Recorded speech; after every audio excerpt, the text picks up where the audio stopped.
Chapter 1. The Hook. The Inciting Incident.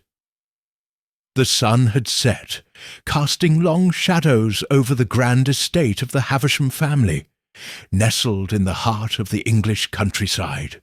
It was the kind of evening that made the sprawling manor seem more like a sombre fortress, with its towering stone walls and looming ivy-covered windows.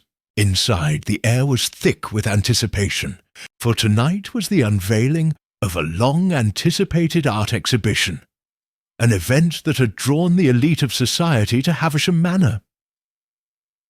Yet, no one could have predicted that the night would culminate in something far more sinister than a mere artistic display.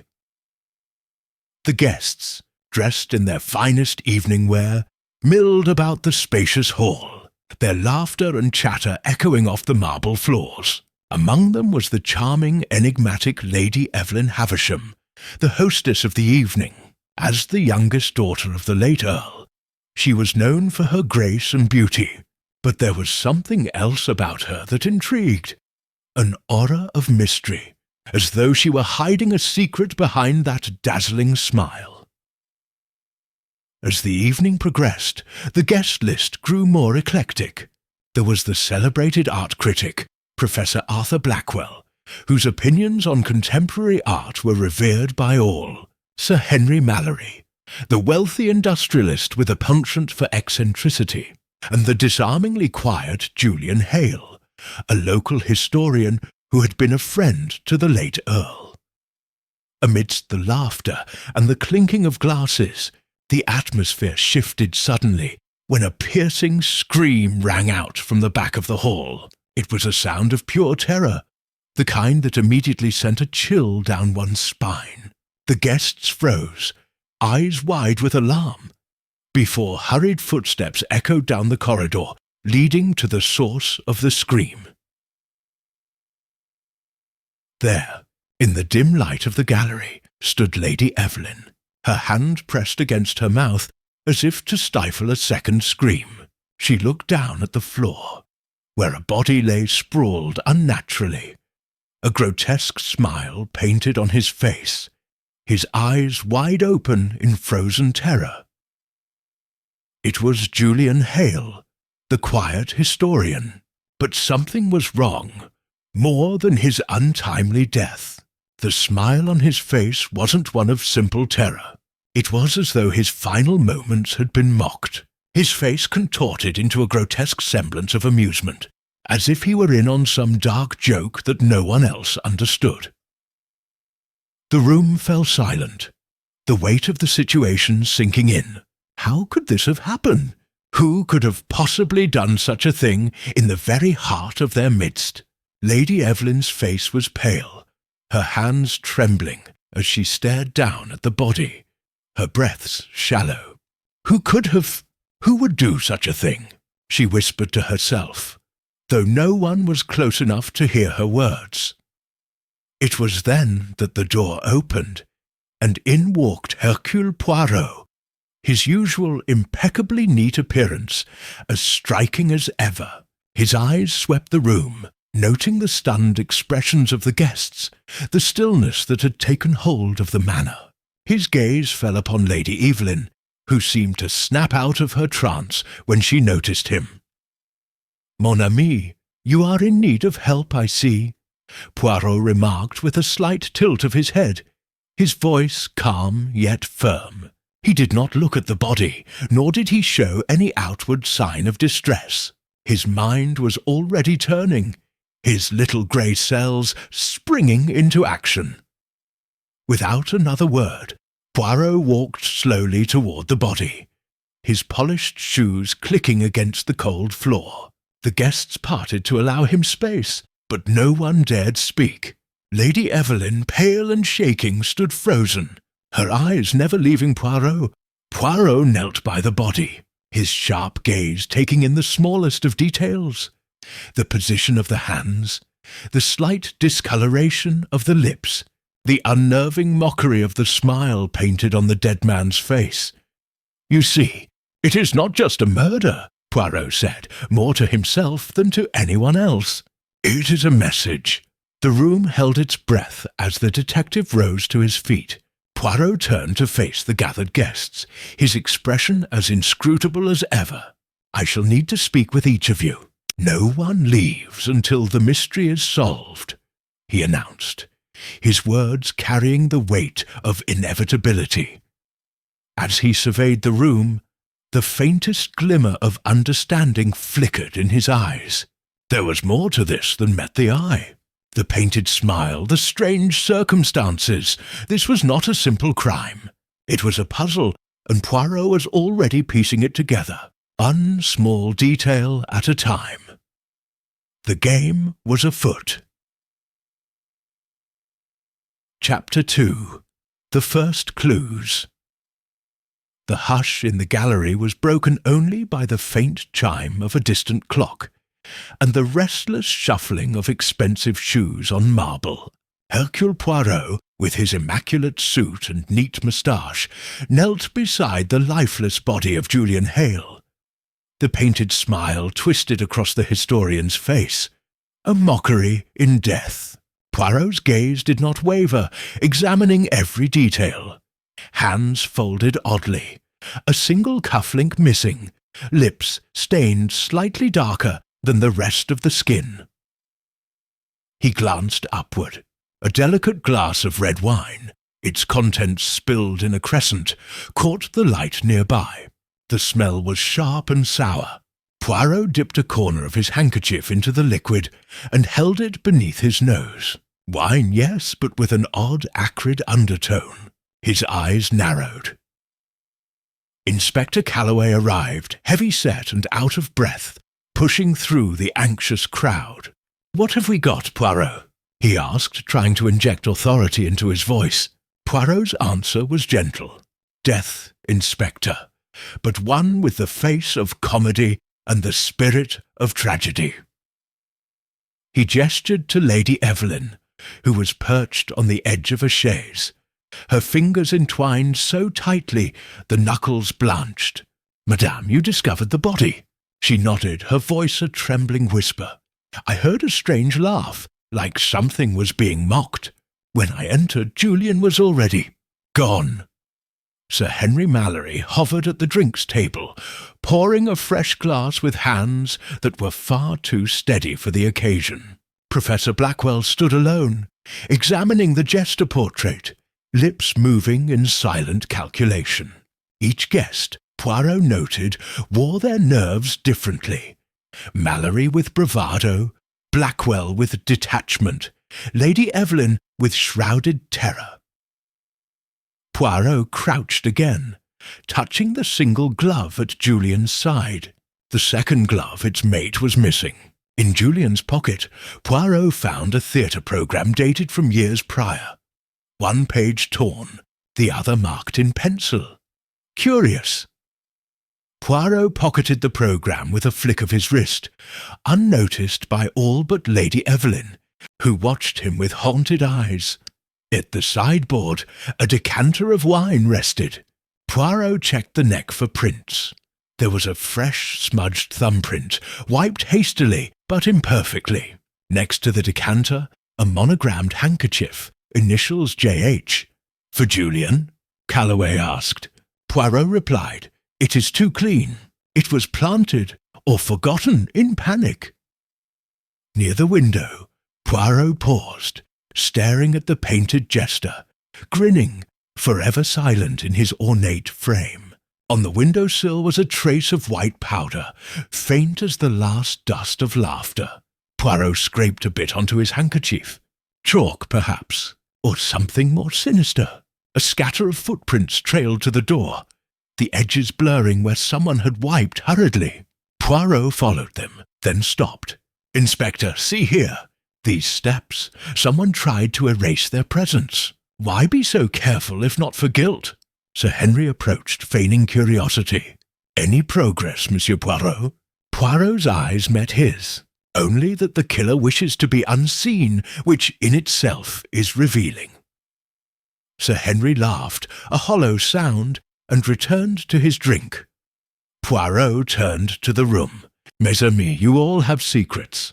Tonight, I will find which ones matter." The guests exchanged uneasy glances, the fear of exposure more potent than grief. Poirot surveyed the scene one last time. The clues are here, the smile, the glove, the wine, the jester's gaze. He looked at each guest in turn.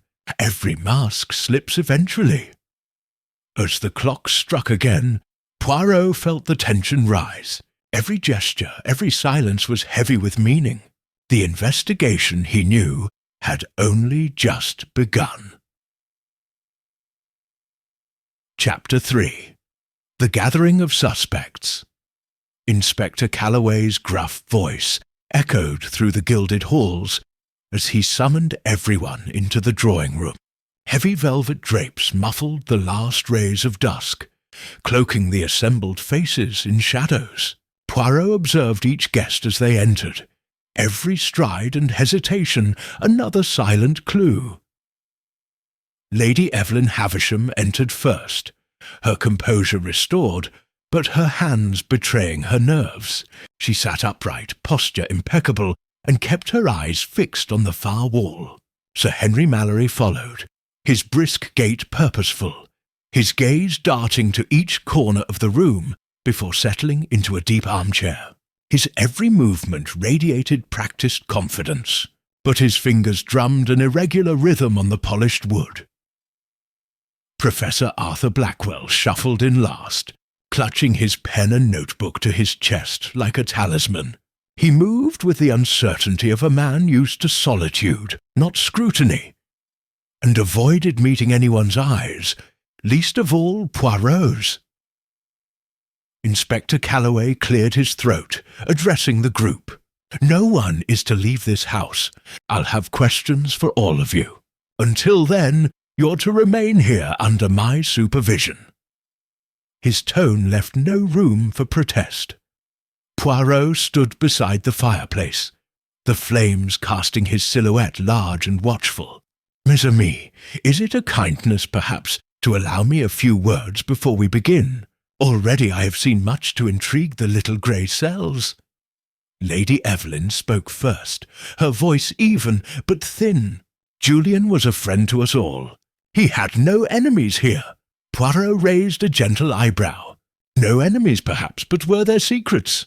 He let the question linger, watching as unease flickered across every face. Sir Henry was the first to break the silence, a rueful smile tugging at his lips. "Secrets? In this house? My dear Poirot, you may as well ask if the Thames contains water. Everyone has something to hide, though most of it is harmless."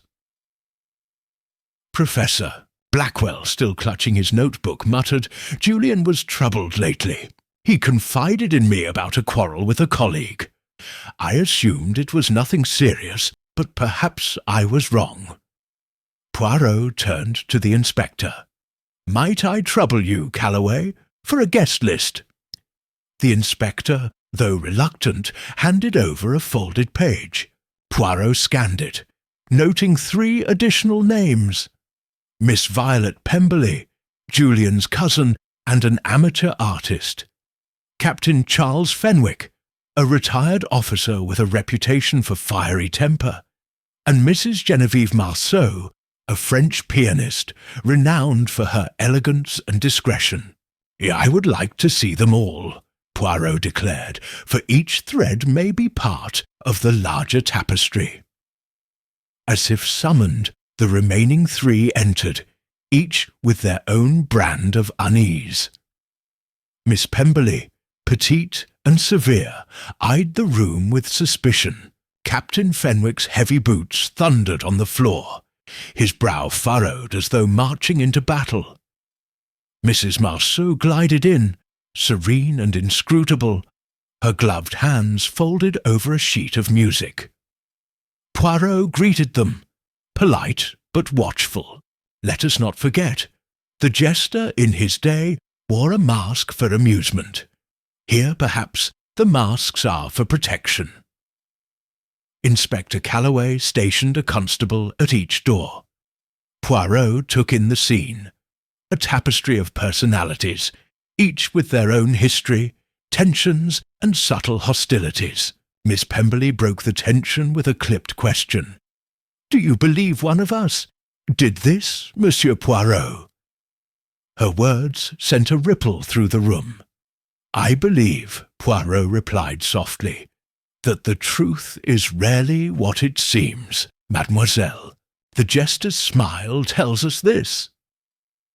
As the fire crackled and the storm outside pressed harder against the windows, Poirot's eyes lingered on the jester painting, the twisted grin a silent challenge.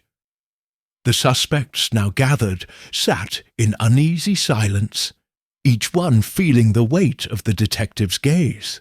The night, Poirot knew, was only beginning to reveal its secrets. Chapter 4. Poirot arrives. A hush fell over the gathering as the doors swung open, and Hercule Poirot entered with deliberate, measured steps. He wore a charcoal suit, his tie fixed just so, and a fresh white flower in his buttonhole. Even in the gloom, he radiated calm and command, a force that steadied nerves and raised suspicions in equal measure.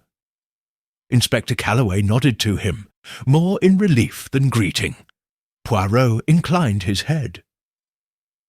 "I thank you for your hospitality, Lady Evelyn," Poirot said, bowing slightly.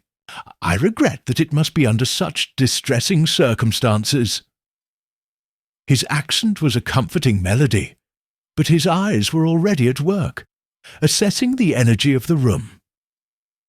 He observed each face in turn.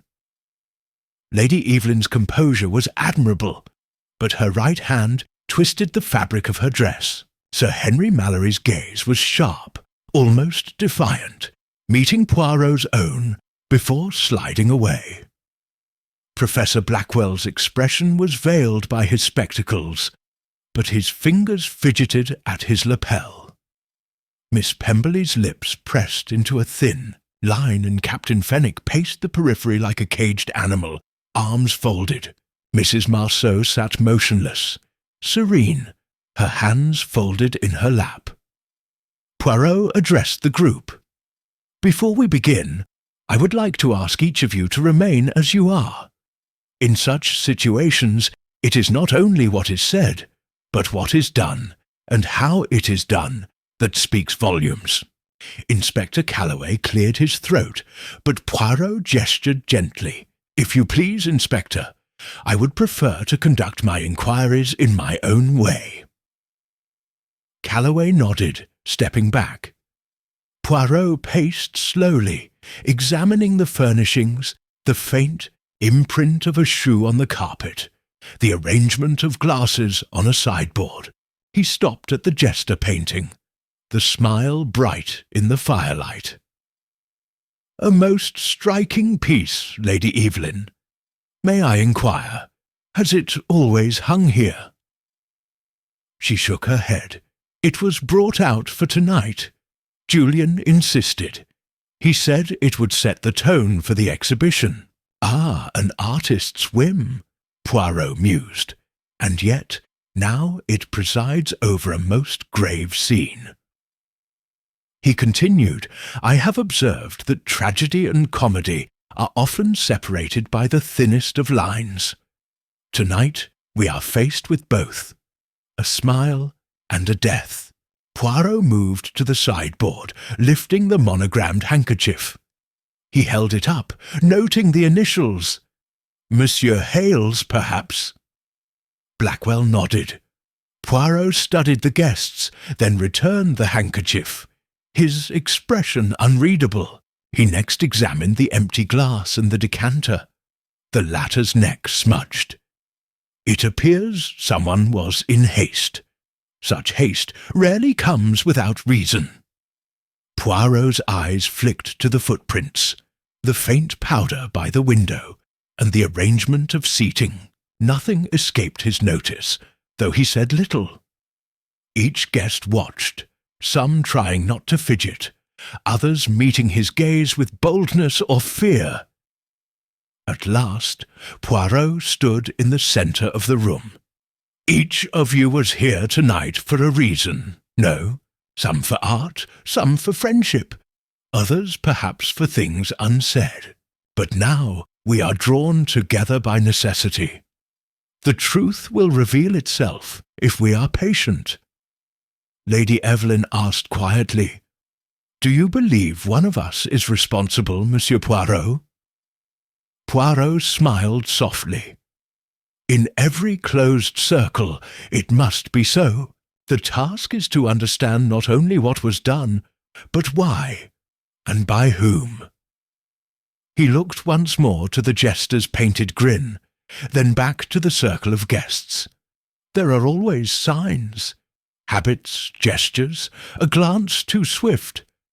I ask only that you remember, the smallest detail is never too small for Hercule Poirot. He signalled to Inspector Calloway that he was ready to begin the real investigation. The guests, uneasy but compelled, understood that the famous detective would see beneath every mask. The mystery had shifted. Now, with Poirot present, the truth seemed both closer and more dangerous than ever before. Chapter 5. Initial Interviews. Poirot, having completed his circuit of the drawing-room, requested that the guests remain seated while he began his interviews. He started with Lady Evelyn, whose attempt at poise was belied by the way she twisted her ring. She glanced at the fire, shadows flickering across her pale features. "Lady Evelyn," Poirot began gently, "when did you last speak with Monsieur Hale?" Her voice was steady but low. "We spoke after dinner. He was animated about the exhibition, insistent that the Jester painting was key. He hinted he'd made a discovery, something that would change our understanding of the artist, but he wouldn't elaborate." Poirot nodded, cataloguing her words. "Did he seem frightened?" She shook her head. "No, just excited, but I saw him arguing quietly with Captain Fenwick about something personal, I think. I did not wish to intrude." Poirot thanked her and turned to Sir Henry Mallory, who met his gaze with defiance. "Sir Henry, where were you between the end of dinner and the scream?" "In the billiard-room with Blackwell," Mallory replied briskly. "I barely knew Hale. If you're searching for a motive, I've none." Poirot raised an eyebrow. "And you did not leave the billiard-room?" Mallory hesitated a fraction too long. "I stepped out for a smoke, alone. Perhaps 5 minutes." Poirot noted this and moved on. Professor Blackwell was next, shifting nervously in his chair. "Professor, you were in the billiard-room as well?" Blackwell nodded. "Sir Henry left briefly. I remained. I overheard Hale on the telephone earlier, speaking in hushed tones. He sounded agitated. He said, 'Tomorrow will be too late.'" Poirot thanked him, then beckoned Miss Pemberley, who sat rigidly. "Miss Pemberley, your relationship with your cousin was close?" She nodded stiffly. "He was my only family. He was secretive, especially lately. He wouldn't let me help with his research for the exhibition." Poirot caught the tremor in her voice. "Did you notice anything unusual tonight?" She paused. "Julian asked for the old theatre programme, the one from the estate's attic. I gave it to him. He looked at it as if searching for a code." Next, Poirot questioned Captain Fenwick, who leaned back, arms crossed. "Captain, Lady Evelyn observed you arguing with Mr. Hale." "About what?" Fenwick's lips tightened. "It was nothing. He accused me of stealing notes from his study. Ridiculous. I was on the terrace alone when the scream sounded." Poirot let the answer settle. Lastly, he approached Mrs. Marceau, still composed. "Madam, Where were you when the incident occurred?" She smiled softly. "In the music room rehearsing. I heard hurried footsteps before the scream. Someone rushed past the door, but I didn't see who." Poirot thanked her, then surveyed the room. Each interview had revealed new tensions, private quarrels, hidden anxieties, small lies. He paused at the fireplace, his gaze returning to the painting. The jester's smile seemed deeper now, as if it too was privy to the secrets swirling in the room. Poirot cleared his throat. "Merci, mes amis. The truth is in the details, and already there are contradictions. Someone was not where they claim to be. Someone hides more than they reveal. The next steps will be most interesting." He looked around, noting the mounting tension. The web had grown more tangled, each strand glimmering with a hint of deception. Poirot's mind, calm and precise, began to weigh motives against opportunities, truths against carefully constructed facades. The investigation was well and truly underway. Chapter 6. First False Lead. The drawing-room had settled into a restless hush. Poirot, ever composed, folded his hands neatly as Inspector Calloway, growing impatient, stepped forward. "We have enough," Calloway insisted, his gaze fixed on Captain Fenwick. "The quarrel. No alibi. The man's temper." He gestured toward Fenwick, who straightened, bristling at the accusation. Poirot raised a placating hand. "Gently, Inspector. We do not accuse, we observe. Let us see what further evidence presents itself." But Calloway's mind was set. He turned to the constables. "Search Captain Fenwick's room." The order was executed swiftly. Fenwick, arms folded, glared at the detective, his military bearing unbroken. "This is absurd," he muttered. Minutes ticked by before a young constable returned with a small velvet pouch. "Found this hidden in the drawer, sir." He handed it to Calloway, who emptied its contents onto the table. Out spilled a single gold cufflink, its mate unmistakably missing from Julian Hale's sleeve. A murmur rippled through the guests. Poirot's eyes narrowed. Noting Fenwick's surprise looked genuine, not feigned.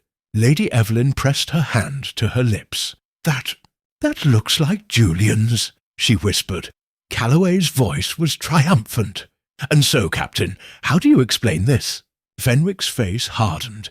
"I have no idea how that got there. I never saw it before." "I didn't kill Hale," Sir Henry snorted. "It's a bit convenient, isn't it? The quarrel, the missing time, and now this." Poirot, however, was not convinced. He turned the cufflink over, inspecting the clasp. "Curious," he murmured. "The back is smeared with wax." He looked at Lady Evelyn. "Your family's seal, perhaps?" She frowned, examining it. "Yes, but that wax is from the old writing desk in the library.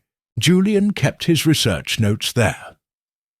Poirot nodded, deep in thought. And yet, why would the killer go to such trouble to implicate Captain Fenwick if the evidence is so easily found? Calloway's confidence wavered. The man could have panicked, or perhaps it was meant to look like a frame-up. Fenwick leaned forward, anger giving way to a brittle plea. "I swear on my life, Poirot, I had no reason to harm Hale. Our argument was over a misunderstanding. Notes misplaced, nothing more." Poirot observed him carefully, reading the lines of stress and sincerity. "It is always possible, Captain, that you are both a pawn and a suspect.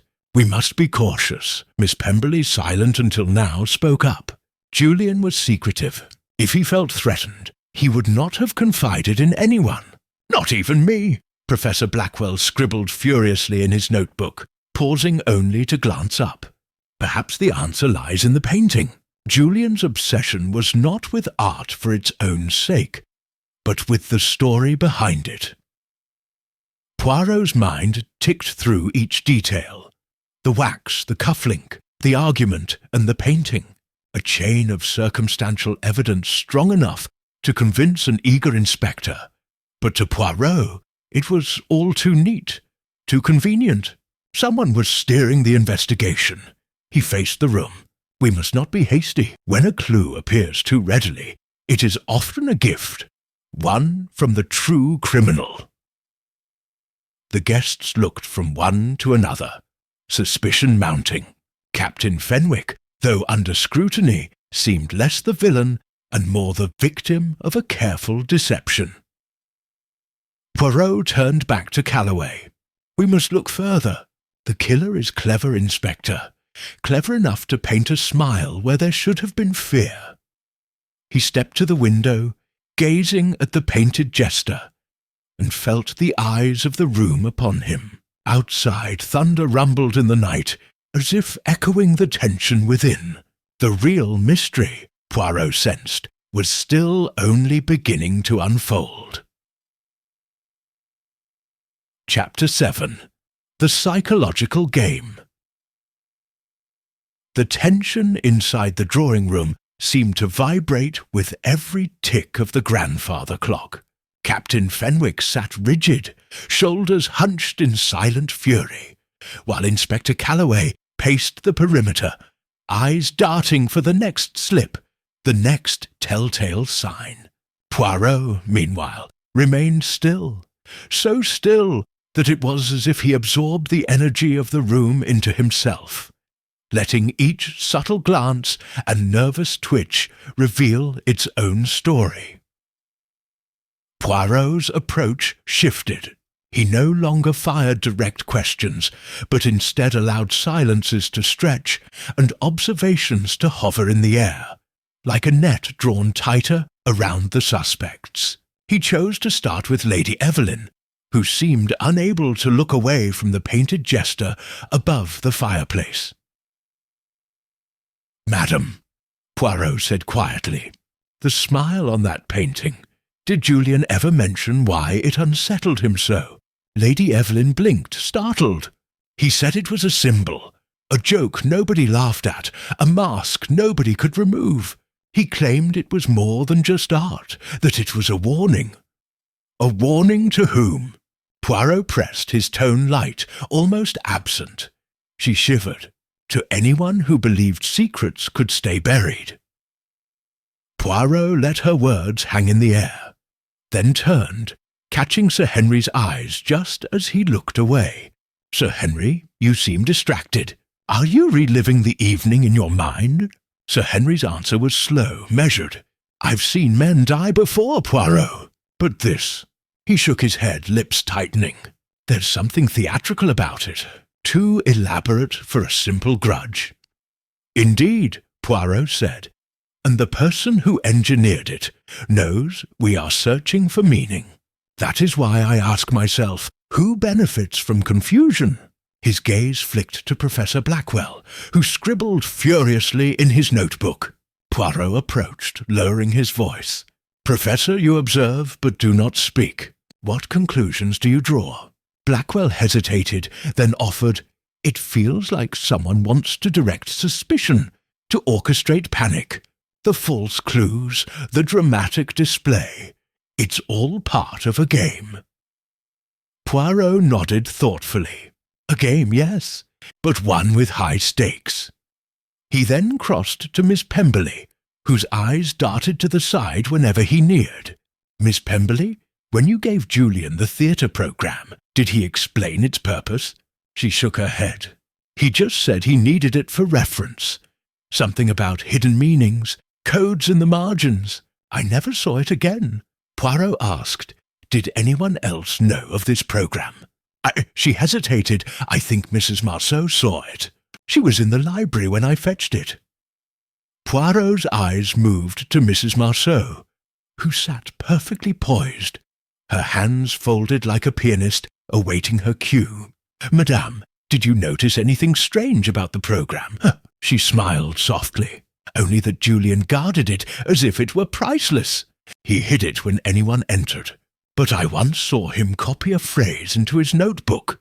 I do not know what it meant. Poirot leaned in. Can you recall the phrase? She furrowed her brow. Le rire cache la vérité. The laughter hides the truth.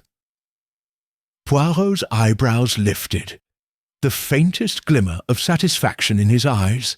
Merci, madame. Across the room, Captain Fenwick's composure cracked. Are you accusing me again, Poirot?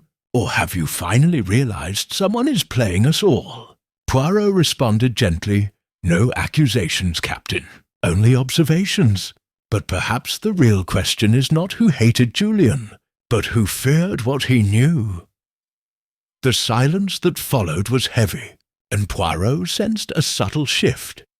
The defences of the group weakening, alliances forming and dissolving in mere glances. Somewhere in that shifting current was the key he needed. Poirot stepped back, surveying the faces before him. The jester's smile is a mask, yes, but behind every mask is a motive. The time for truth is coming, mes amis. As the wind rattled the windows, the psychological game continued. Poirot watched and waited, certain that soon someone's mask would crack. Chapter 8. A Secondary Mystery.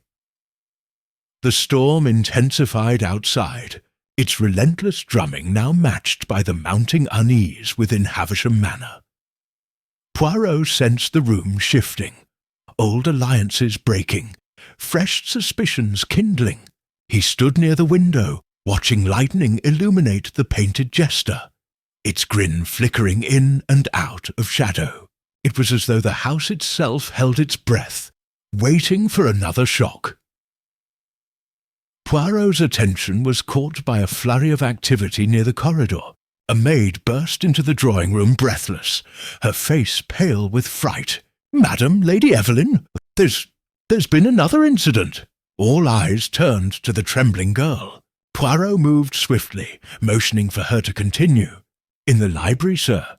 The strong box where Lord Havisham kept his important papers. It's been forced open. Some documents are missing."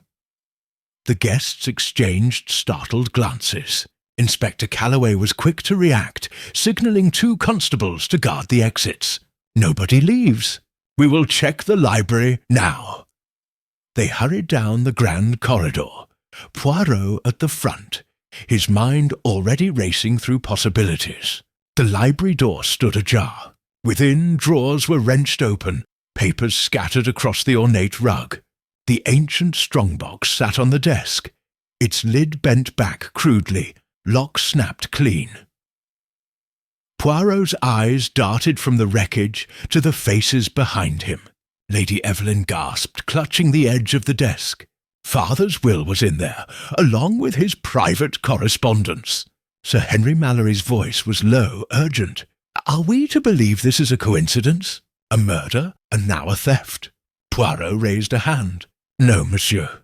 Coincidence is rare in such matters. The timing is deliberate, intended to distract or perhaps to silence." He examined the broken lock, noting the fresh scrape marks. This was not done in haste. Someone knew precisely what they sought. Miss Pemberley hovered nearby, wringing her hands. If the will is gone, who stands to gain? The estate was always supposed to pass to Evelyn. Professor Blackwell added, there were rumours once of a revised testament, one that divided the inheritance differently. Julian often spoke of secrets buried in these very rooms. Poirot moved to the fireplace, where a scrap of paper, half-burned, caught his eye. He retrieved it with tweezers, scrutinizing the faint writing. Only a few words remained legible. Not safe. Reveal the truth. Jester knows. Captain Fenwick, brooding in the doorway, muttered, "If someone's desperate enough to kill, what else might they do to keep the truth hidden?" Poirot surveyed the faces. Lady Evelyn's mounting dread, Miss Pemberley's anxiety, Sir Henry's simmering frustration, Blackwell's veiled curiosity, and Mrs. Marceau's unreadable calm. Each carried secrets. Each had a stake in what vanished with the will. Poirot turned to Calloway. "Inspector, search the manor. Pay close attention to any concealed passage or unused room. The thief may still be close." Calloway nodded, dispatching his constables at once. Poirot lingered by the desk, examining the wax residue on the strongbox lid. The same seal as on the cufflink. An echo of a past link, deliberately invoked. He spoke quietly, for all to hear. "We face not one crime, but a tapestry woven of many threads. Whoever killed Julian now seeks to erase their true motive, but each step leaves a trace. And Hercule Poirot, he notices every footprint." As thunder rolled and rain battered the windows, the guests drew tighter together, suspecting a silent guest among them. Poirot stood in the heart of the chaos, certain the game was escalating, and that the jester's painted smile hid a truth that someone would kill again to protect. Chapter 9. Hidden Connections. The manor's halls buzzed with subdued panic. Constables fanned out, searching for the missing documents, their boots echoing in the marble corridors. Poirot lingered in the library, fingers tapping thoughtfully on the desk's polished surface. The scene was more than simple theft. It was a message, deliberate, brazen, tied to the earlier murder. Lady Evelyn stood by the window, staring into the rain. Poirot approached, his tone soft. "Mademoiselle, you mentioned your father kept secrets. Were you aware of any change to the will?" She hesitated. "I heard whispers years ago of an amendment, but father dismissed my questions.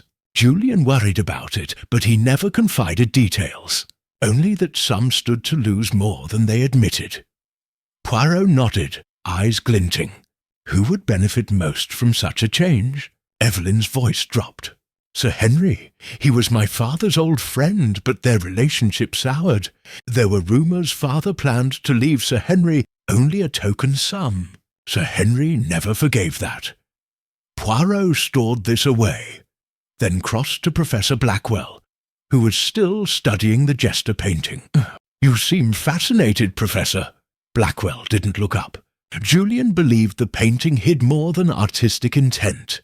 He traced its provenance and found it was once stolen during the war, then restored to the Havishams under unclear circumstances. Poirot's eyes narrowed. Was Julian blackmailing someone? Blackwell hesitated. He hinted he had leverage over more than one person here. "I think he intended to reveal something tonight." At that moment, Captain Fenwick entered, cheeks flushed from the search. "No sign of the papers, Poirot. But one of the side doors was ajar. Someone may have slipped out, but left no tracks in this weather." Poirot regarded him, then glanced at Mrs. Marceau, who sat quietly, sheet music trembling in her lap. "You are silent, madam. Yet you move freely between the rooms," she met his gaze. "I keep to myself, monsieur. But I did see Sir Henry in the corridor before the scream. He looked agitated. He asked me not to mention it. Sir Henry, called from the hall, bristled. I only needed air. These accusations are pointless." Poirot studied him, weighing the anger, the defensiveness. "You were close to Lord Havisham. Why the bitterness now?" Sir Henry's jaw clenched. "He cast me aside, favoured outsiders, Julian, Evelyn. I stood by him for years, but when it came to legacy, he shut me out." Poirot's voice was gentle but relentless. "Legacy can be the motive for many crimes, monsieur." A sudden gasp from Miss Pemberley drew attention. She held a torn piece of parchment, found tucked inside a music score. This is from the missing will. It names Evelyn as sole heir, with a codicil disinheriting Sir Henry unless he shows repentance." All eyes turned to Sir Henry, whose face drained of colour. Professor Blackwell, pale, murmured, "That's why the will vanished." Sir Henry stood to lose everything. Sir Henry's voice shook. "This is a farce. I had nothing to do with it." Poirot silenced the room with a raised hand. "Tonight secrets come into the open. But it is not just money or inheritance. Old resentments run deeper." He stepped to the painting, running a finger along the edge of the frame. "The Jester is the key, yes, but so is the web binding all of you. Each has lied, if only by omission."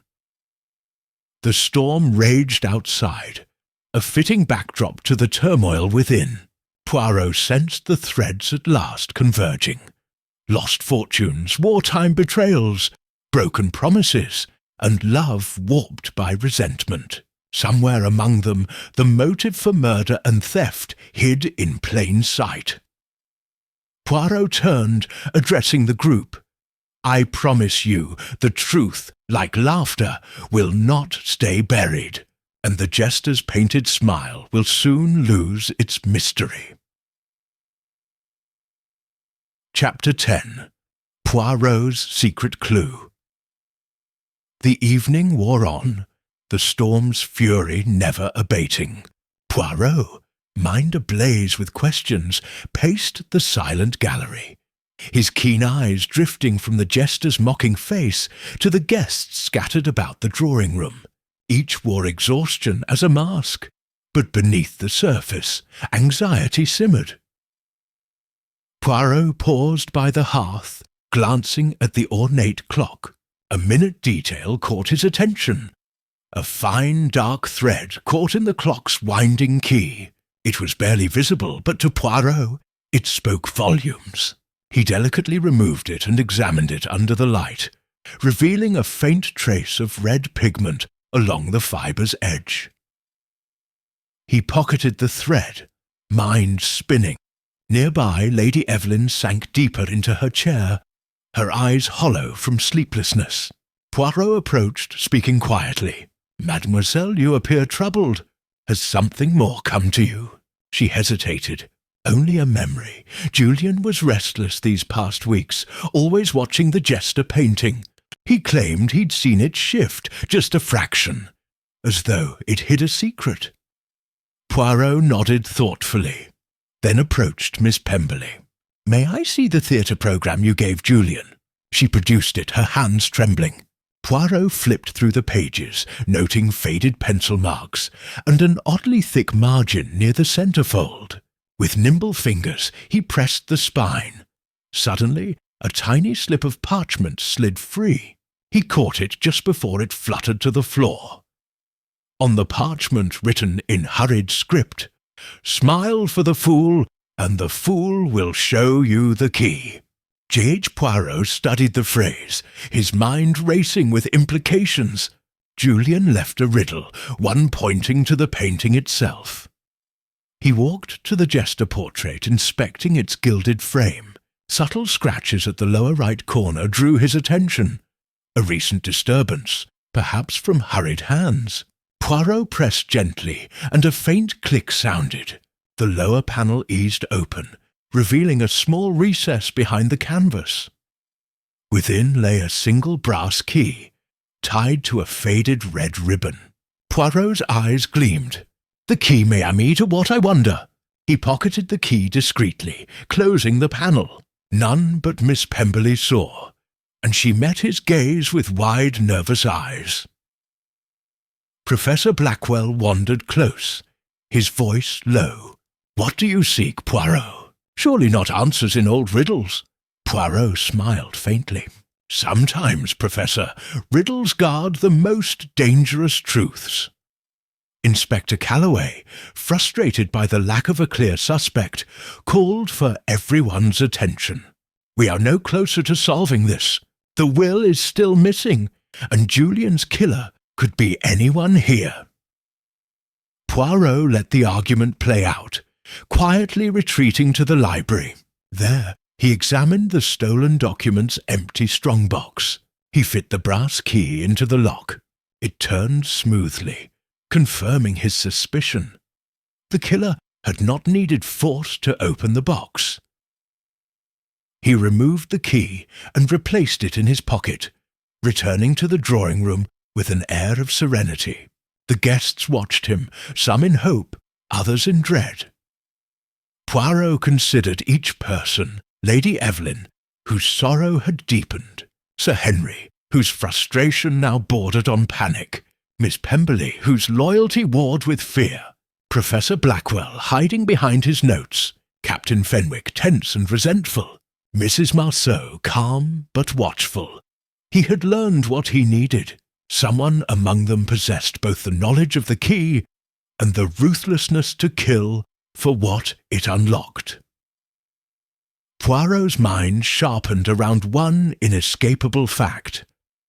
The real murderer was now more desperate, and the next move would be the most dangerous yet. He would wait. The pieces were almost in place. The game, as always, was nearing its end. Chapter 11. Tensions Rise.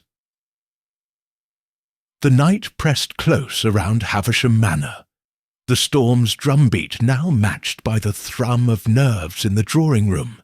Poirot sat perfectly still, letting the silence unravel the composure of those present. The revelation of the key and the mysterious riddle had ignited a new current of anxiety. Whispers flared, eyes flicked, and old resentments began to resurface. Inspector Calloway, red-faced with frustration, paced before the guests.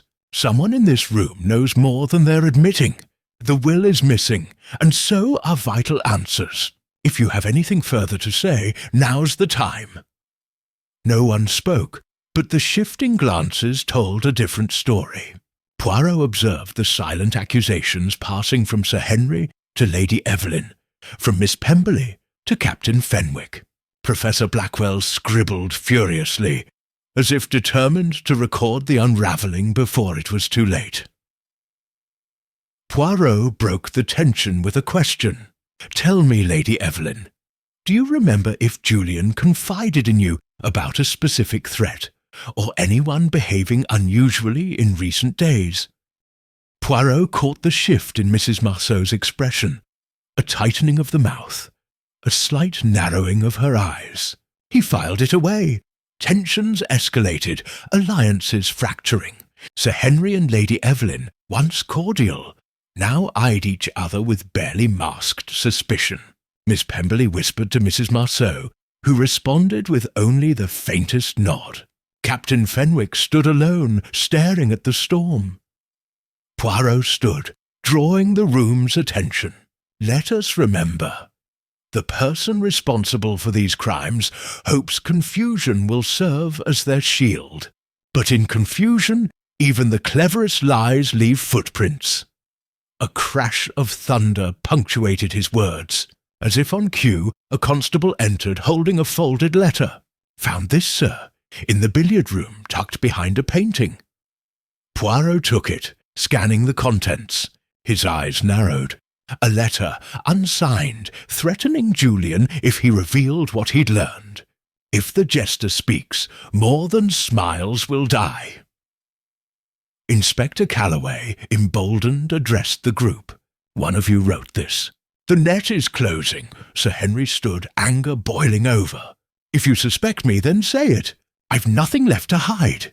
Lady Evelyn recoiled, tears welling in her eyes.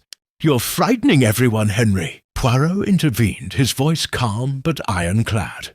"Enough. The truth is close. Every attempt to deceive has brought us here, together, in the shadow of the Jester's painted smile. Soon, the last mask will fall." The room fell into a brittle, watchful silence. Poirot sensed the final unravelling had begun. Chapter 12. The Confrontation. The air in the drawing-room felt charged, as if every breath drew sparks between the suspects. Poirot sat quietly, yet his presence pressed upon the guests. Each word and gesture weighed and measured. He decided it was time to force the truth closer to the surface. He began with Sir Henry. "You have carried resentment for years, monsieur, yet resentment is not a motive for murder, unless threatened by loss. Did you fear what Julian might reveal?" Sir Henry's reply was clipped, defensive. "I had nothing to gain by Julian's death. Yes, I was frustrated by the old man's decisions, but murder, that is madness." Poirot let the answer linger, then turned to Miss Pemberley. "You seem to know about the cipher in the painting." "How?" she bristled, eyes downcast. "Julian trusted me with little, but I pieced things together. I followed him once to the gallery. I saw him working at the Jester's frame. He told me it was all a game, a fool's game. I thought he was just obsessed." Poirot pressed. "Did you ever see the key before tonight?" Her lips tightened. "No, but I suspected he hid something. I was too frightened to search." The detective's gaze shifted to Captain Fenwick, whose hands fidgeted with a cufflink. "You argued with Julian about forgery. Why did this upset you?" Fenwick exhaled, jaw clenched. "Julian believed someone forged old documents to undermine his research. He accused me, thinking I was covering up for Sir Henry. I only wanted to keep the family's history from public shame." Professor Blackwell interjected, voice brittle. "Julian's obsession wasn't about art. It was about exposing secrets, real or imagined. He threatened to make everything public if he found proof." Poirot nodded, piecing the strands together. He turned finally to Mrs. Marceau. "You, madam, move quietly, observing but seldom acting. Where were you during the second incident?" She met his eyes, calm and unreadable. "In the music room. I heard the commotion, but when I entered the hall, everyone had already gathered in the library. I never left the main corridor." Poirot noted her unwavering tone. He addressed the group. "The will vanished, the key was found, and now an unsigned threat appears. Who benefits from this tangle of crimes? Who fears the truth the most?" Inspector Calloway seized on the moment. Sir Henry and Fenwick had the most to lose. Inheritance, reputation. Miss Pemberley and Lady Evelyn too, if Julian planned to rewrite the will. Sir Henry shot up, anger renewed. "This is pointless. We all had reasons to hate Julian. But who among us had the stomach to kill?" Poirot watched the room fracture. Lady Evelyn sobbed quietly. Miss Pemberley's eyes glittered with anxiety. Blackwell scribbled, and Fenwick stared bleakly at the floor. Mrs. Marceau alone remained poised, her gaze never flickering. Poirot raised a hand. "It is in moments of chaos that the guilty reveal themselves. Not always in words, but in what they notice, what they fear." He let silence build, then spoke softly. "There is one among us who made a crucial mistake, one that reveals knowledge only the murderer could possess. Soon I will show you what I have learned. But first I ask that you remain calm. The truth, I assure you, will come." As the group fell quiet, Poirot's mind replayed every conversation, every gesture. Someone, somewhere in these tangled stories, had betrayed themselves. He sensed the end was near, the final mask about to slip, the jester's painted smile about to lose its power forever. Chapter 13. A desperate attempt to escape rain battered the windows as the storm reached its peak. The guests were restless, their nerves fraying with every minute Poirot withheld his final deductions. Inspector Calloway remained vigilant, keeping a constable at each exit. The atmosphere in the drawing-room had become claustrophobic, suspicion thickening with every sidelong glance. Poirot observed.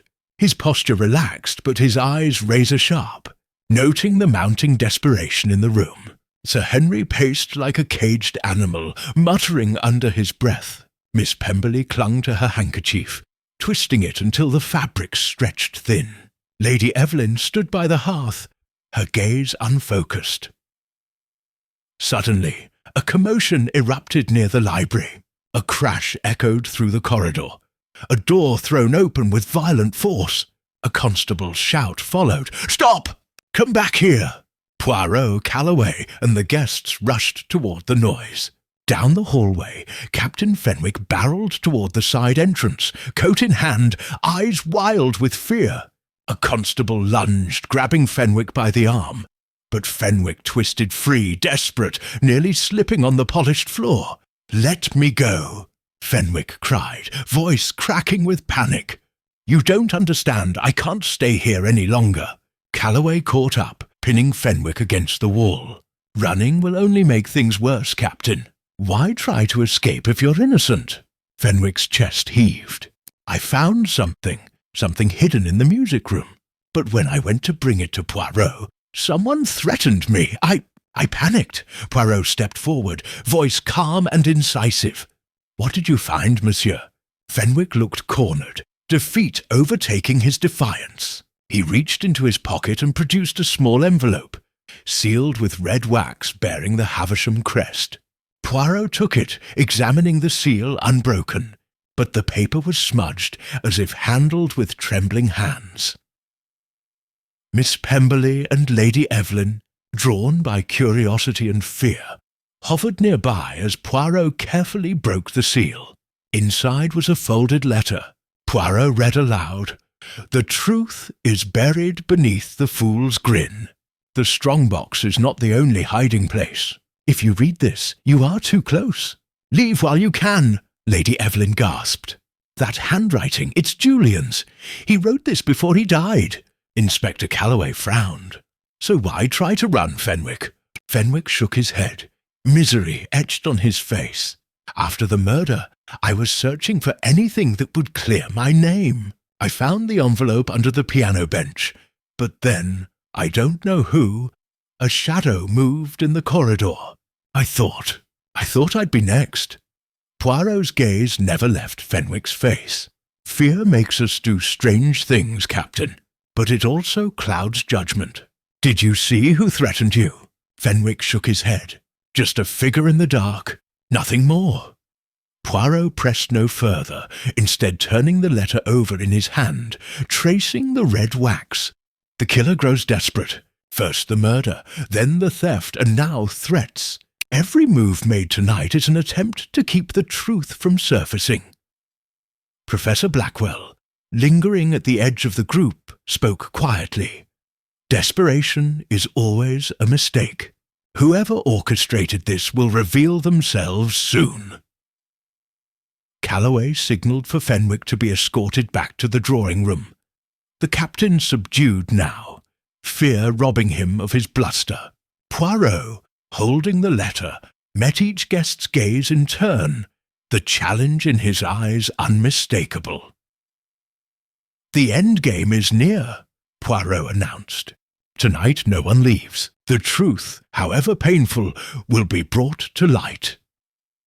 As thunder echoed overhead, the suspects shuffled back to the drawing-room, tension at its highest. Poirot lingered in the corridor for a moment longer.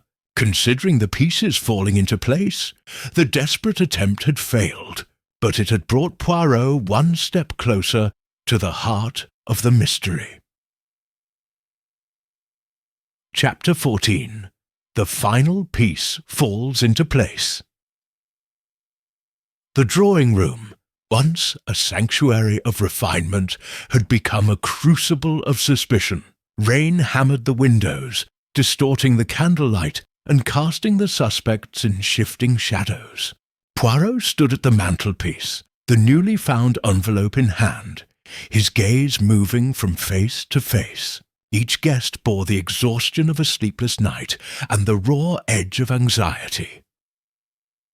Inspector Calloway cleared his throat. "Well, Poirot, this letter, this attempt to escape, what does it all mean? Are we closer to a resolution, or have we only deepened the fog?" Poirot replied softly, "Inspector, sometimes clarity emerges not from force, but from patience.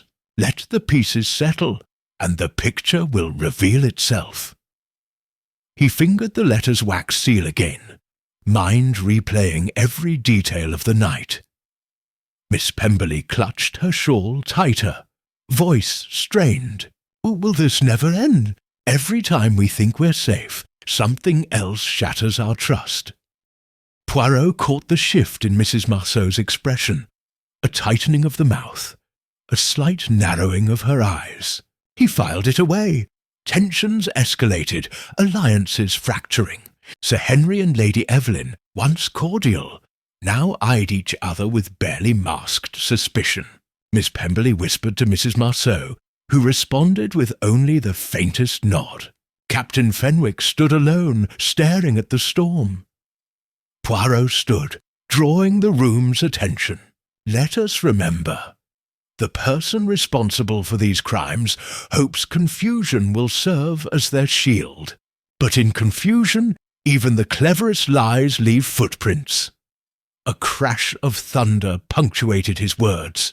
As if on cue, a constable entered holding a folded letter.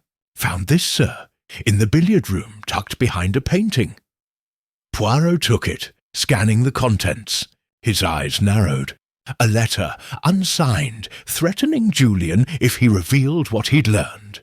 If the Jester speaks, more than smiles will die. Inspector Calloway, emboldened, addressed the group. "One of you wrote this." "The net is closing." Sir Henry stood, anger boiling over. "If you suspect me, then say it. I've nothing left to hide." Lady Evelyn recoiled, tears welling in her eyes. "You're frightening everyone, Henry." Poirot intervened, his voice calm but ironclad. "Enough. The truth is close. Every attempt to deceive has brought us here, together, in the shadow of the Jester's painted smile. Soon the last mask will fall." The room fell into a brittle, watchful silence. Poirot sensed the final unravelling had begun. Chapter 12. The Confrontation. The air in the drawing-room felt charged, as if every breath drew sparks between the suspects. Poirot sat quietly, yet his presence pressed upon the guests. Each word and gesture weighed and measured. He decided it was time to force the truth closer to the surface. He began with Sir Henry. "You have carried resentment for years, monsieur, yet resentment is not a motive for murder, unless threatened by loss. Did you fear what Julian might reveal?" Sir Henry's reply was clipped, defensive. "I had nothing to gain by Julian's death. Yes, I was frustrated by the old man's decisions, but murder, that is madness." Poirot let the answer linger, then turned to Miss Pemberley. "You seem to know about the cipher in the painting." "How?" she bristled, eyes downcast. "Julian trusted me with little, but I pieced things together. I followed him once to the gallery. I saw him working at the Jester's frame. He told me it was all a game, a fool's game. I thought he was just obsessed." Poirot pressed. "Did you ever see the key before tonight?" Her lips tightened. "No, but I suspected he hid something. I was too frightened to search." The detective's gaze shifted to Captain Fenwick, whose hands fidgeted with a cufflink. "You argued with Julian about forgery. Why did this upset you?" Fenwick exhaled, jaw clenched. "Julian believed someone forged old documents to undermine his research. He accused me, thinking I was covering up for Sir Henry. I only wanted to keep the family's history from public shame." Professor Blackwell interjected, voice brittle. Julian's obsession wasn't about art. It was about exposing secrets, real or imagined. He threatened to make everything public if he found proof. Poirot nodded, piecing the strands together. He turned finally to Mrs. Marceau. "You, madam, move quietly, observing but seldom acting. Where were you during the second incident?" She met his eyes, calm and unreadable. "In the music room. I heard the commotion, but when I entered the hall, everyone had already gathered in the library. I never left the main corridor." Poirot noted her unwavering tone. He addressed the group. "The will vanished, the key was found, and now an unsigned threat appears.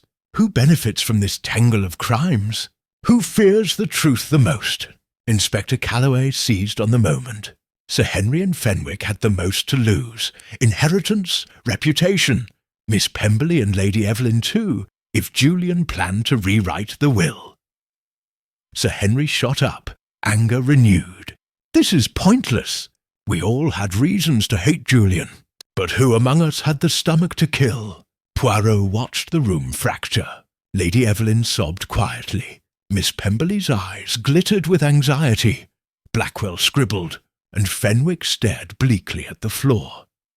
Mrs. Marceau alone remained poised, her gaze never flickering. Poirot raised a hand.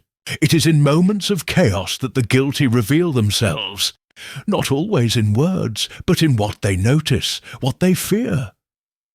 He let silence build, then spoke softly. There is one among us who made a crucial mistake, one that reveals knowledge only the murderer could possess. Soon I will show you what I have learned. But first I ask that you remain calm. The truth, I assure you, will come. As the group fell quiet, Poirot's mind replayed every conversation, every gesture. Someone, somewhere in these tangled stories, had betrayed themselves. He sensed the end was near, the final mask about to slip, the jester's painted smile about to lose its power forever. Chapter 13. A desperate attempt to escape rain battered the windows as the storm reached its peak. The guests were restless, their nerves fraying with every minute Poirot withheld his final deductions. Inspector Calloway remained vigilant, keeping a constable at each exit. The atmosphere in the drawing-room had become claustrophobic, suspicion thickening with every sidelong glance. Poirot observed. His posture relaxed, but his eyes razor-sharp, noting the mounting desperation in the room. Sir Henry paced like a caged animal, muttering under his breath. Miss Pemberley clung to her handkerchief, twisting it until the fabric stretched thin. Lady Evelyn stood by the hearth, her gaze unfocused. Suddenly, a commotion erupted near the library. A crash echoed through the corridor. A door thrown open with violent force. A constable's shout followed. "Stop! Come back here!" Poirot, Calloway, and the guests rushed toward the noise. Down the hallway, Captain Fenwick barreled toward the side entrance, coat in hand, eyes wild with fear. A constable lunged, grabbing Fenwick by the arm. But Fenwick twisted free, desperate, nearly slipping on the polished floor. "Let me go," Fenwick cried, voice cracking with panic. "You don't understand. I can't stay here any longer." Calloway caught up, pinning Fenwick against the wall. "Running will only make things worse, Captain. Why try to escape if you're innocent?" Fenwick's chest heaved. "I found something hidden in the music room. But when I went to bring it to Poirot, someone threatened me. I panicked." Poirot stepped forward, voice calm and incisive. "What did you find, monsieur?" Fenwick looked cornered, defeat overtaking his defiance. He reached into his pocket and produced a small envelope, sealed with red wax bearing the Havisham crest. Poirot took it, examining the seal unbroken, but the paper was smudged as if handled with trembling hands. Miss Pemberley and Lady Evelyn, drawn by curiosity and fear, hovered nearby as Poirot carefully broke the seal. Inside was a folded letter. Poirot read aloud, "The truth is buried beneath the fool's grin. The strongbox is not the only hiding place. If you read this, you are too close. Leave while you can." Lady Evelyn gasped. "That handwriting, it's Julian's. He wrote this before he died." Inspector Calloway frowned. "So why try to run, Fenwick?" Fenwick shook his head, misery etched on his face. "After the murder, I was searching for anything that would clear my name. I found the envelope under the piano bench, but then, I don't know who, a shadow moved in the corridor. I thought I'd be next." Poirot's gaze never left Fenwick's face. "Fear makes us do strange things, Captain, but it also clouds judgment. Did you see who threatened you?" Fenwick shook his head. "Just a figure in the dark, nothing more." Poirot pressed no further, instead turning the letter over in his hand, tracing the red wax. The killer grows desperate. First the murder, then the theft, and now threats. Every move made tonight is an attempt to keep the truth from surfacing. Professor Blackwell, lingering at the edge of the group, spoke quietly. Desperation is always a mistake. Whoever orchestrated this will reveal themselves soon. Calloway signalled for Fenwick to be escorted back to the drawing-room. The captain subdued now, fear robbing him of his bluster. Poirot, holding the letter, met each guest's gaze in turn, the challenge in his eyes unmistakable. "The end game is near," Poirot announced. "Tonight no one leaves. The truth, however painful, will be brought to light." As thunder echoed overhead, the suspects shuffled back to the drawing-room, tension at its highest. Poirot lingered in the corridor for a moment longer. Considering the pieces falling into place, the desperate attempt had failed, but it had brought Poirot one step closer to the heart of the mystery. Chapter 14. The final piece falls into place. The drawing-room, once a sanctuary of refinement, had become a crucible of suspicion. Rain hammered the windows, distorting the candlelight and casting the suspects in shifting shadows. Poirot stood at the mantelpiece, the newly found envelope in hand, his gaze moving from face to face. Each guest bore the exhaustion of a sleepless night and the raw edge of anxiety. Inspector Calloway cleared his throat. "Well, Poirot, this letter, this attempt to escape, what does it all mean? Are we closer to a resolution, or have we only deepened the fog?" Poirot replied softly, "Inspector, sometimes clarity emerges not from force, but from patience. Let the pieces settle, and the picture will reveal itself." He fingered the letter's wax seal again, mind replaying every detail of the night. Miss Pemberley clutched her shawl tighter, voice strained. "Will this never end? Every time we think we're safe, something else shatters our trust." Lady Evelyn sat rigid, eyes hollow, her hand resting on the armrest, as if it alone anchored her to reality. "Julian's words haunt me. Smile for the fool, and the fool will show you the key." What did he mean? Poirot smiled gently. "It is not just a riddle, mademoiselle, but a map. Every clue tonight points to layers beneath the surface. Secrets inside secrets." He moved to the Jester painting, running a hand along the ornate frame. The Jester's grin is not mere decoration. It was meant to be found, to draw attention to what lay hidden. Poirot glanced at Captain Fenwick, whose failed escape had drained the last of his bravado. "Monsieur, your fear tonight was not of guilt, but of being next. That alone is telling." Fenwick looked away, shame and relief warring in his expression. Poirot then addressed Professor Blackwell. "You, Professor, saw patterns in Julian's obsessions. Did you not wonder why he feared the past so deeply?" Blackwell, his notebook clutched tightly, said, "Julian once told me history repeats itself when ignored. He believed someone at Havisham Manor would kill to protect old secrets." Poirot's gaze flicked to Mrs. Marceau, her calm now tinged with unease. "And you, madame, always on the periphery, yet never absent at a moment of crisis." Mrs. Marceau's lips tightened. "Observing is not the same as acting, monsieur." Poirot nodded, then turned to Sir Henry. "The will, the inheritance, the quarrels, motives everywhere. But motive alone does not make a murderer. Opportunity and knowledge are required." Sir Henry bristled, but offered no retort. Poirot paced back to the fireplace, drawing out the brass key discovered earlier. He held it up for all to see. This key, hidden behind the Jester, fits the strong box. The thief did not need to force entry. Only someone who understood Julian's clues could have found it. Inspector Calloway asked, "Are you saying the murder and theft are one and the same?" Poirot smiled faintly. "I am saying they are two acts in the same performance. Whoever killed Julian did so not just to silence him, but to obtain what he guarded, the will, the secrets, and the key to everything."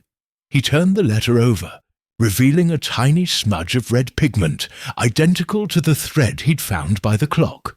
The pigment ties the painting, the crime, and the message together.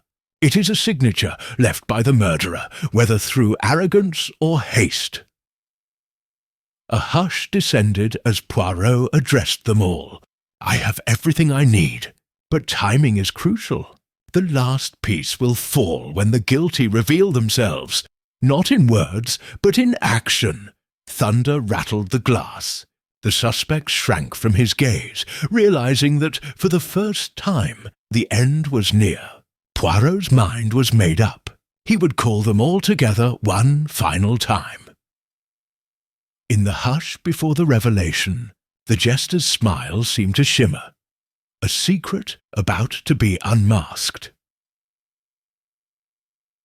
Chapter 15. The Final Gathering. A pale, uncertain dawn crept through the rain-laced windows, as Hercule Poirot summoned every resident and guest of Havisham Manor to the drawing-room.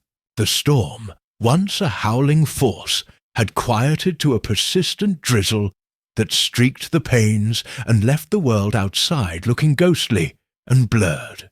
Inside, the air was thick with exhaustion and fear.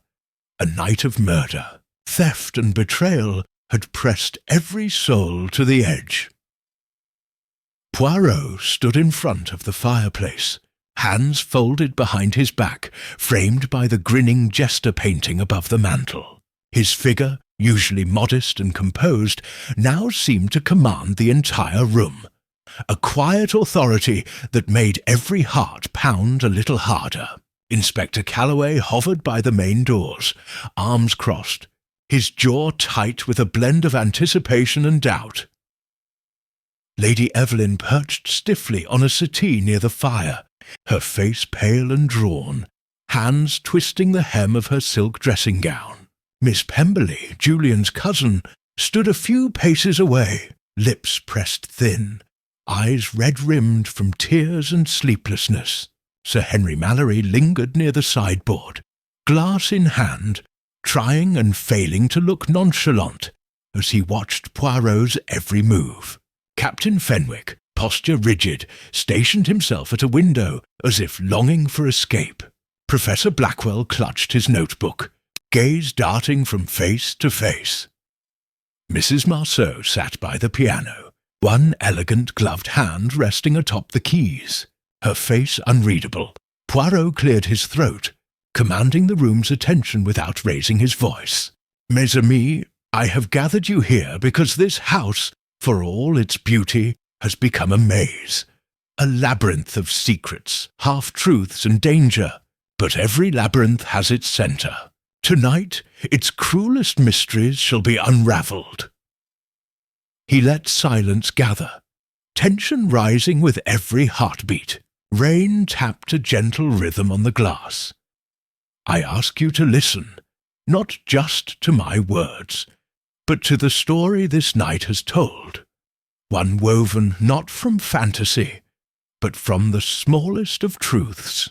Julian Hale is dead. The will is missing, as are other documents of importance. The Jester's painted smile, the letter, the key, the pigment, the threats. They are not random. Each, I assure you, is a link in a chain forged long ago." Inspector Calloway broke in, voice gruff. "You've had us dancing all night, Poirot. But have you found the murderer?" Poirot smiled gently. "Yes, Inspector. But as always, the journey to the truth must be walked step by step. Let us begin." He turned to the guests. "Lady Evelyn, you have shown courage beyond measure, but even you have not told all. Tell us, did Julian confide his fears about the will to you?" Her eyes glistened, voice shaking. "He did.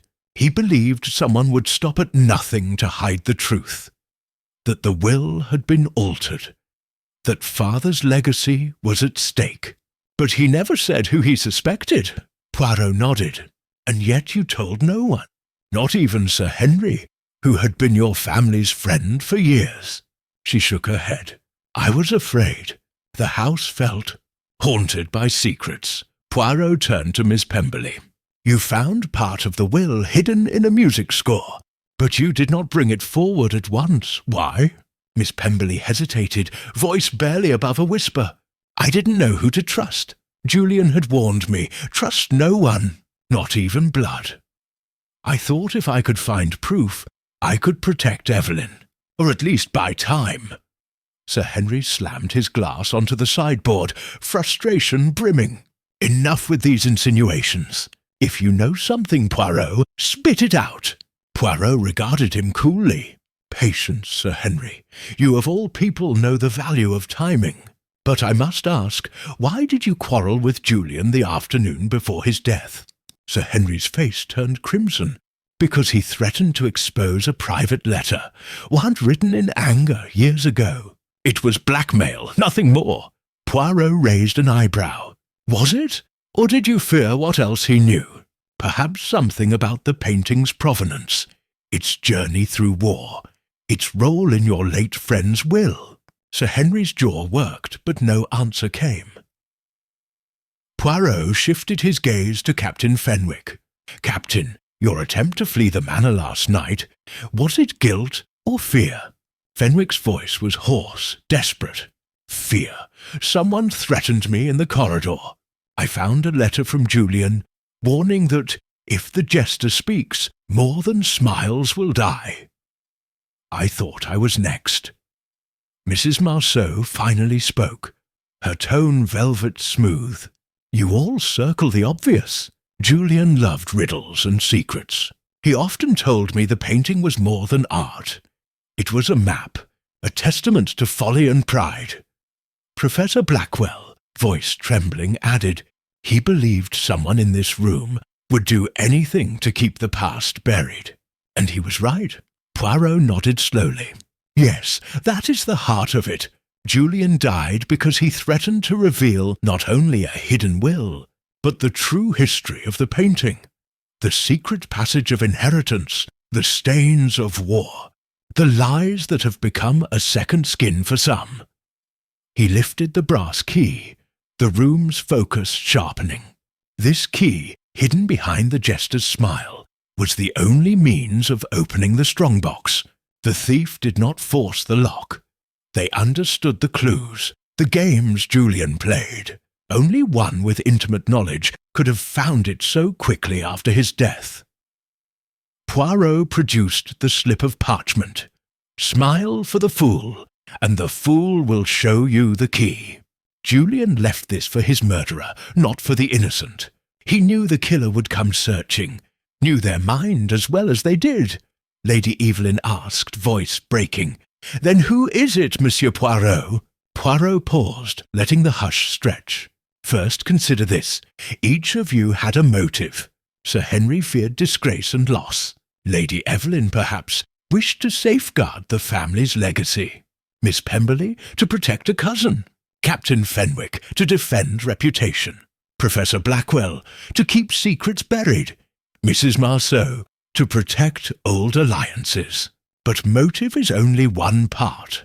Opportunity, cunning, and the ability to manipulate are rarer. He turned, looking at Mrs. Marceau. You, madame, were in every room at every key moment. You saw who entered and left, who found what and when.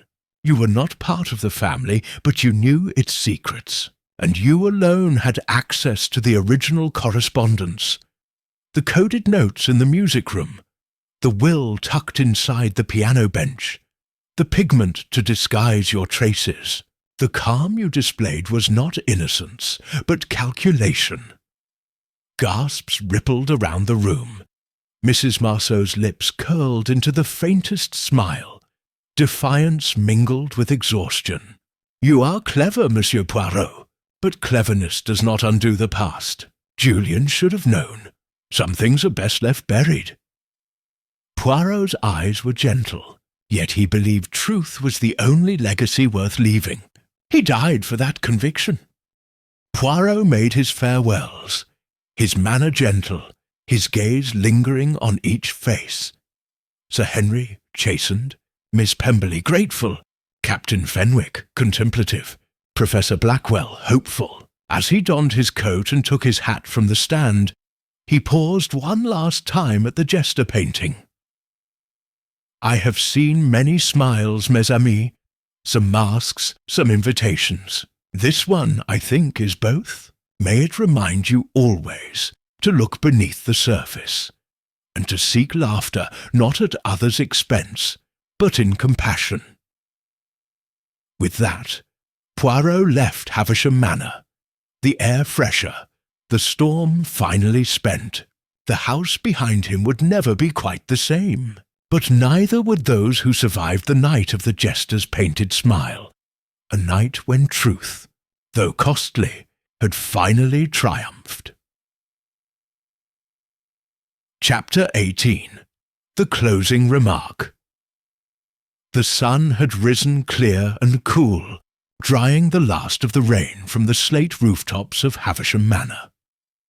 In the golden hush of the early morning, the house seemed almost new again, scrubbed of its night terrors, cleansed by the sorrow and confessions that had rung through its corridors.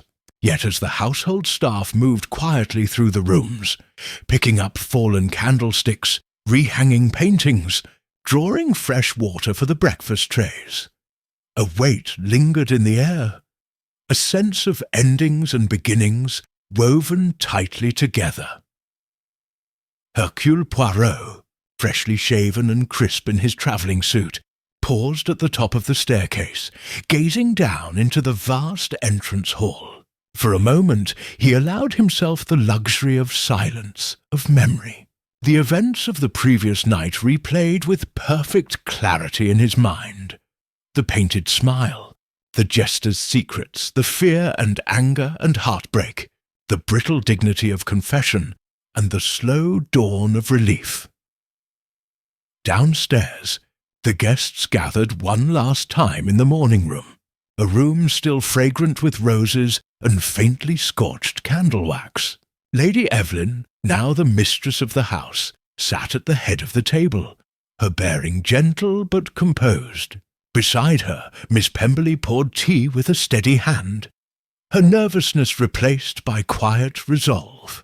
Sir Henry Mallory, looking older than he had before, sipped coffee in silence, lost in private thought. Captain Fenwick, his posture less rigid, gazed out at the garden's wild border, where sunlight caught the dew. Professor Blackwell took a seat by the window, notebook in hand, but wrote nothing. The conversation was tentative at first, as though the language of ordinary life required relearning. Gradually, as sunlight stretched across the table and breakfast was served, the strain began to ease. Poirot entered quietly, hat in hand. His presence, even after the ordeal, seemed to offer comfort, a reminder that order had been restored, that the extraordinary could be contained and understood. Lady Evelyn stood, gesturing to him.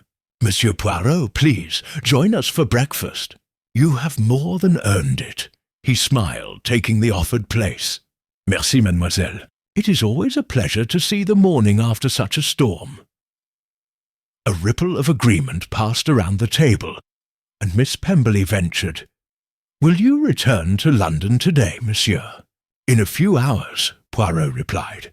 "Once the last details are in order, and Inspector Calloway has my full statement. There is a train at noon, a civilized hour." Sir Henry spoke, his voice softer. "Poirot, I am grateful, not only for justice, but for the way you delivered it. I feared I would lose everything last night, not just the estate, but what was left of my dignity. You made certain the truth was clear, even if it was painful." Poirot inclined his head. "It is better to know pain in honesty than to live in comfort with lies.